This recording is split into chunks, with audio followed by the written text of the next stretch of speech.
नमस्कार. केबी मराठी न्यूजमध्ये आपले स्वागत. वाळूज MIDC अंतर्गत ओयासिस चौक ते वाळूज औद्योगिक क्षेत्राकडे जाणारा जो रस्ता आहे, या महामार्गावर मुसळधार पावसामुळे अनेक ठिकाणी झाडे कोसळलेली आहेत.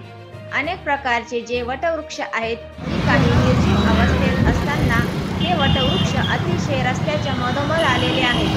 त्यामुळे रस्त्यावर वाहनधारक जात असताना किंवा पायी चालणाऱ्या व्यक्ती असेल, जर या झाडामुळे त्यांच्या अंगावर जर का पाण्या पावसामुळे ते झाड कोसळले, तर त्या झाड कोसळल्यामुळे त्यांची जीवितहानी होण्याची शक्यता नाकारता येत नाही.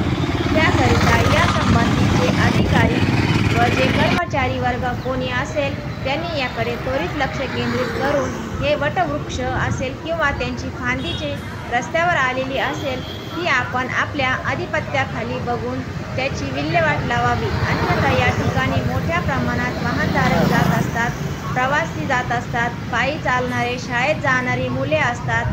जर का उद्या चालून ते झाड कोसळले, सुदैवाने असे होऊ नये, जर कोसळले तर या जीवितहानी होण्याची शक्यता नाकारता येत नाही. करिता संबंधित अधिकारी यांनी याकडे लक्ष